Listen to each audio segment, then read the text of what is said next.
자, 오늘은 그러면 이제 수능 특강 독서 두 번째 지문인 호락 논쟁이라는 소재를 다루는 지문을 보도록 하겠습니다.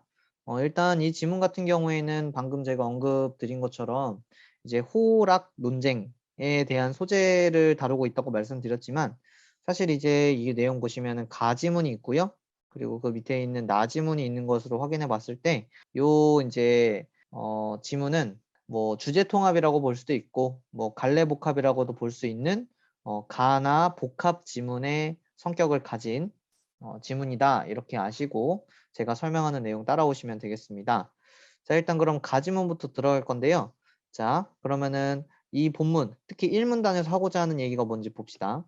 자, 호락 논쟁은 18세기부터 19세기 초반까지 조선 성리학계 내에서 벌어졌던 대규모 논쟁으로 당시 학계의 주류를 점한 노론학자들에 의해 주도되었다라고 돼 있는데 사실 비문학에 있어서 배경 지식이 필요 없다 또는 독서가 필요 없다 이렇게 말씀하시는 선생님들도 계세요. 근데 저는 기본적으로 좀 그런 면에 있어서는 배경 지식이 전부다 이렇게 좀 생각하는 편이기 때문에 예를 들면 이런 성리학이라는 단어 나왔을 때 배경 지식이 없으면은 성리학이 뭔지 모르고 그냥 그런가 보다 하고 넘어가게 되잖아요. 근데 이런 단어에 대한 배경 지식이 있으면 18세기부터 19세기 초반에 성리학이라 함은 성리학은 이제 주자라는 사람이 이제 중국에서 만들어서 이제 조선에 전해진 어떤 학문 체계 중에 하나인데 뭐 후대에는 뭐 이런 그 학문 체계를 뭐 유학이라고도 했고 뭐 우리가 보통은 뭐 유교라고도 부르는 어떤 이런 학문 체계 중에 하나겠구나. 이렇게 우리가 배경 지식을 알고 있으면 조금 더 수월하게 접근할 수 있다는 점 우리가 기억해 놓고 배경 지식을 계속 쌓는 연습을 할 필요가 있겠습니다. 자, 그래서 일단 이 논쟁은 노론 학자들에 의해 주도되었다고 합니다. 그리고 그들은 주로 충청도와 한양을 기반으로 하였는데요. 자, 호서 지방인 충청도를 기반으로 한 학파를 호학 또는 호론이라고 하였고요. 이렇게 밑줄 쳐놓고 한양을 기반으로 한 학파를 낙학 또는 낙론이라고 하였다고 합니다. 자, 그럼 이 둘이 서로 뭔가 지금 개념적으로 구분이 되었죠? 그럼 이 둘이 뭔가 논쟁에 있어서 차이점이 나타날 겁니다. 자, 그럼 어떻게 나오는지 볼게요. 18세기인 조선의 학문과 국제 정세가 크게 바뀌어가는 시점이었다. 자, 낙론학자들은 이러한 시대적 변화에 좀 더 적극적으로 대처하고자 하였고 호론학자들은 상대적으로 보수적인 입장을 취했다. 자, 그러면은 여기서 지금 밑줄이 들어갑니다. 자, 낙론학자들은 어떻다? 적극적으로 대처하고자 했고요. 호론학자들은 반대로 보수적인 입장을 취했습니다. 자, 이렇게 우리가 생각해놓고 그 다음에 다음 내용 들어가는 거예요. 어떻습니까? 1문단에서 지금까지 앞으로 진행될 글의 전개 방향을 우리는 예측할 수 있습니다. 너무나 중요해요. 아무 생각 없이 그냥 내용만 이해한다고 되는 게 아닙니다. 앞으로 글이 어떻게 전개될지 예측하는 거예요. 자, 그럼 두 번째 문단 볼게요. 자, 호락 논쟁의 핵심은 인성과 물성이 동일한지의 여부, 즉 인물성 동의의 문제에 있었습니다. 자, 인성이라는 거는 말 그대로 인간의 본성이고요.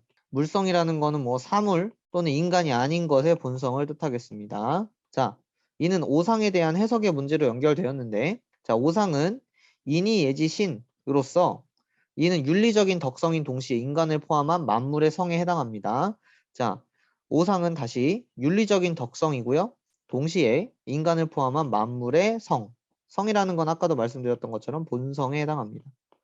자, 호론에서는 인성과 물성이 같지 않다고 주장합니다. 자, 이제 대조 들어갑니다.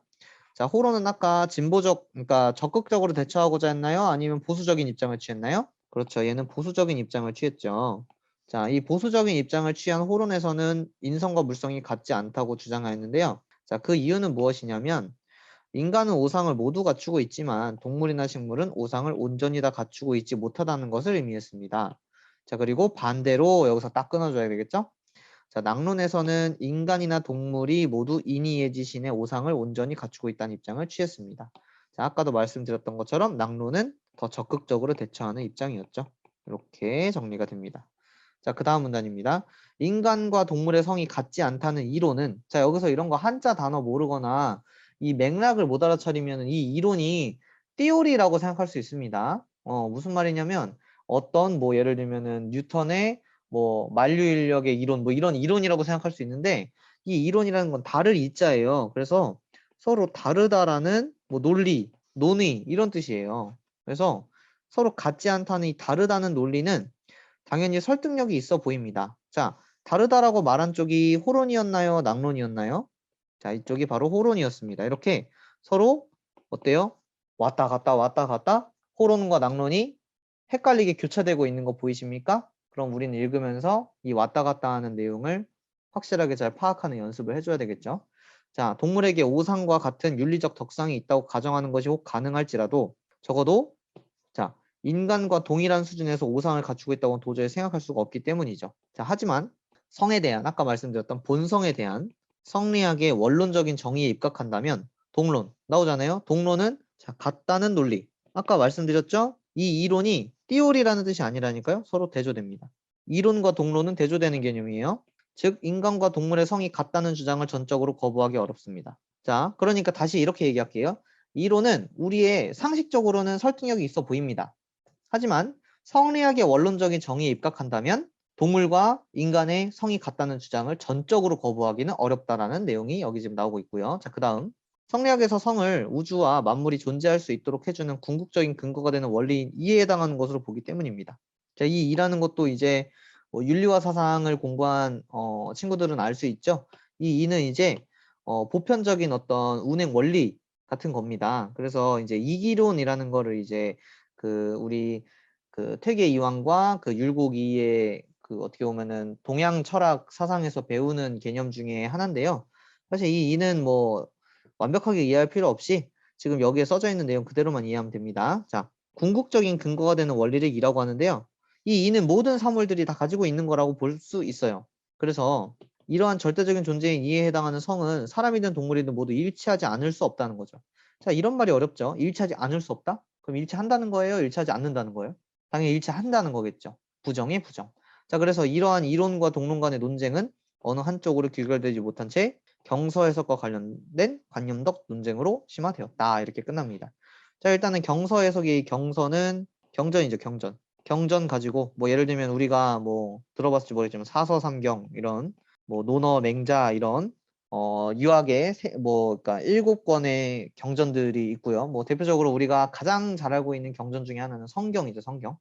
그런 경전들을 해석하는 거와 관련된 관념적인, 즉 어떤 실제적인 예시를 드는 게 아니라 서로 어떤 생각과 관련된 또는 아니면은 뭐 논리적인 것과 관련된 논쟁만 하게 되었다. 이렇게 가지문이 끝납니다. 자, 그럼 여기서 과연 이 논의가 끝나느냐? 그렇지 않죠. 이거 그대로 연결됩니다.